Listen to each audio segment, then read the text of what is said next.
Well, 6th of January, half the country's deepest snow.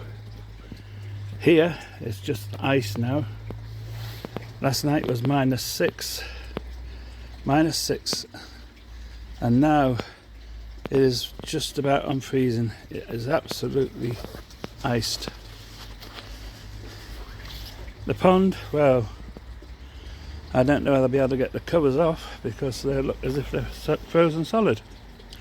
But we'll have a look and see. There we go. Frozen solid.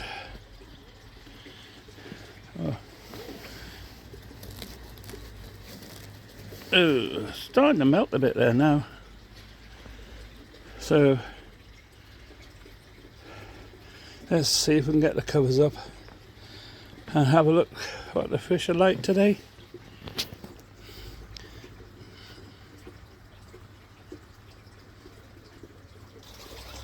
Well, the fish don't look too bad. A little bit of difficulty getting the covers up, but the water seems pretty clear and the fish are swimming around.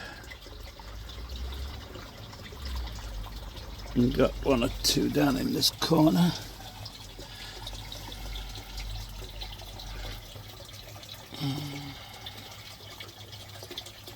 A couple down there in the very corner, which are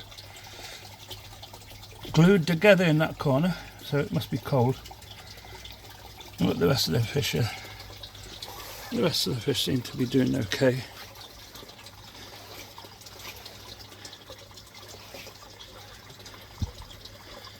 So the fish are okay, thank goodness. I thought after the massive drop in temperature last night, some people say it went to -6, others said it went to -8.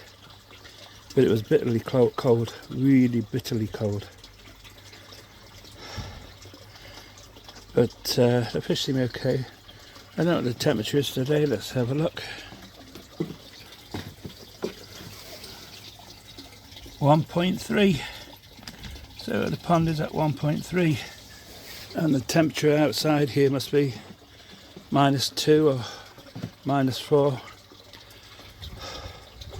Because it is absolutely freezing. So again today, nothing I can do on the pond. I've still got to do the charcoal and get that into the pond and shown you the results of it. The blackbirds are here. I don't really see them there. Both of them. They know that when the covers on the pond go up, food comes out. And that's what they're coming down for. They're looking for the food. I'll go and get them something and give it to them. So, for today, that's all. And subscribe, and I'll catch you in the next one. And we've got the solar power to come up sometime in the near future. Installing solar power to run the pond as cheap as possible. So that's one to look forward to. So take care, and I'll see you in the next one.